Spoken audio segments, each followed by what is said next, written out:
The board talked about some really important business related to the institutions moving forward. We spent some time yesterday talking about some of the budget struggles that we're having as well. Give us an idea on where higher education funding was several years ago and where it is now. Well, the institutions over the past 4 years have lost more than half of their state funding. There's been an effort to backfill that with tuition dollars, and at the same time we're also concerned about affordability.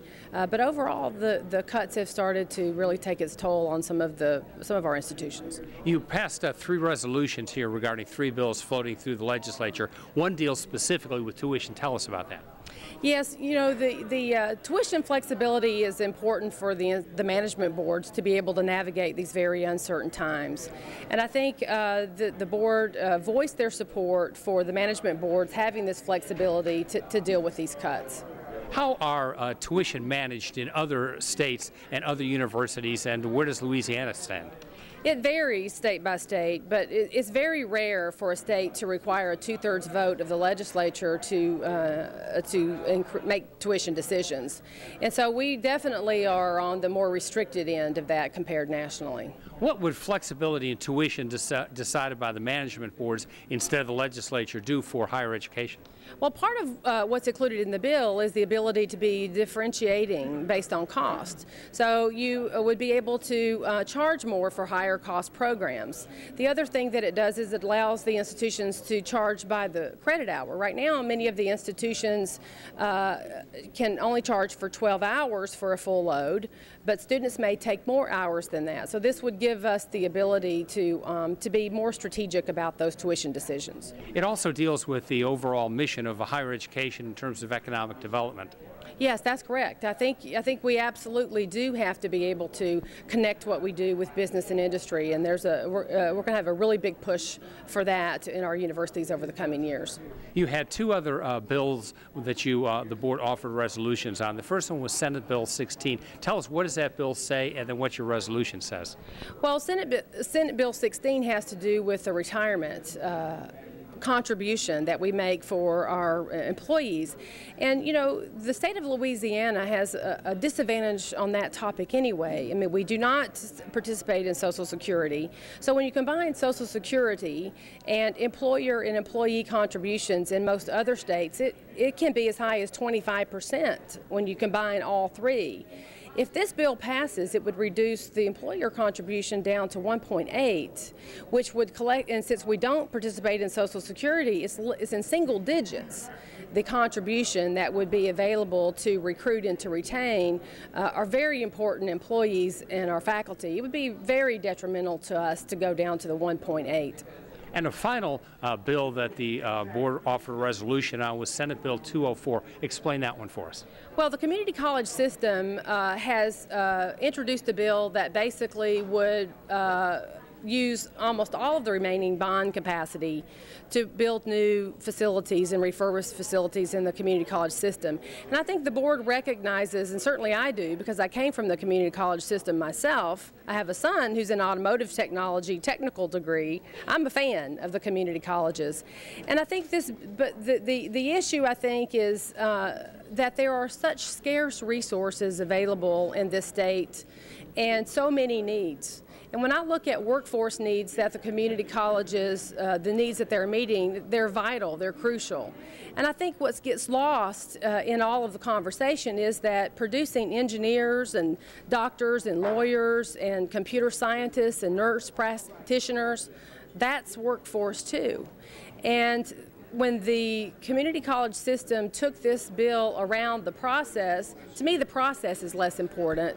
It's what the process signifies. You have to be able to have some way for the scarce resources to be looked at objectively and comprehensively with evidence-based decision-making to understand what is the highest best use.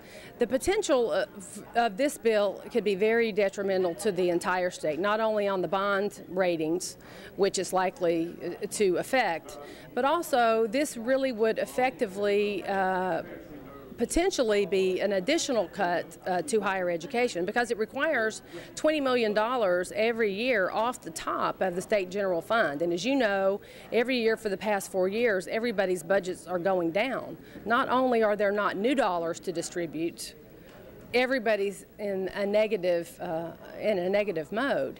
And so if for example, if this year this $20 million were on the books, as it will be in a few years, these would be very deep cuts to all of the colleges and universities at a time when there are great workforce needs from our graduates coming out of the universities as well. Louisiana as a state is really unique. Louisiana is the only state in the Union that has a council of student body presidents.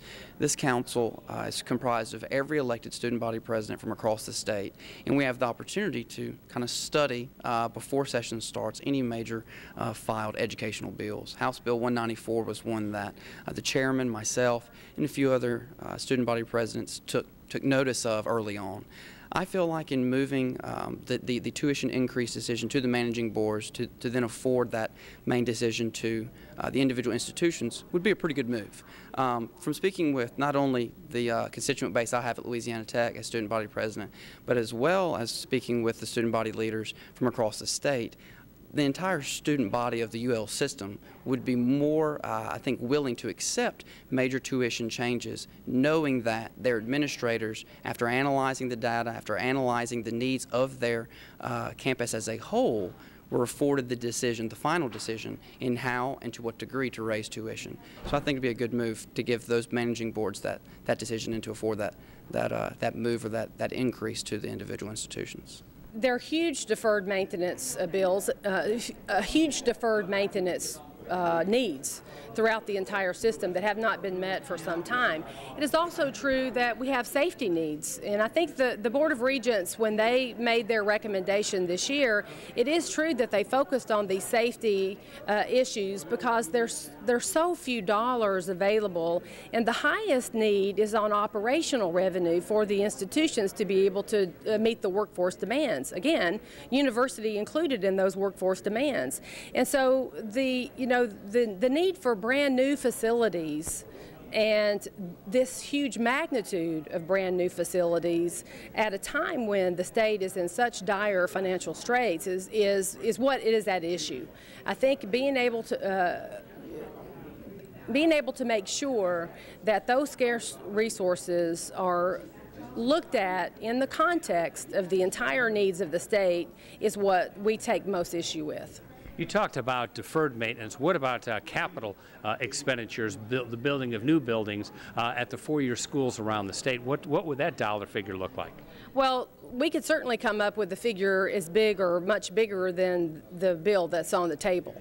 I think in fairness, our universities do not want to go around a system that is in place to make sure that all of higher ed, including the community colleges, are protected.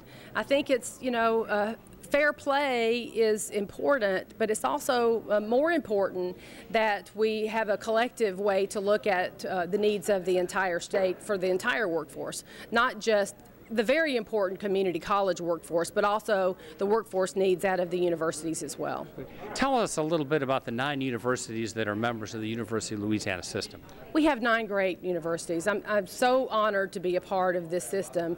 We have 3 major research universities at University New Orleans, Lafayette, and also Tech, and they do really, really great work, not only on the academic side, but on the research side. And then our regional universities, whose mission it is to go out there and create the workforce of tomorrow that gets into these really high-tech, high-demand industries, like the huge demands for engineering in this state that we already know about that are coming down the pike.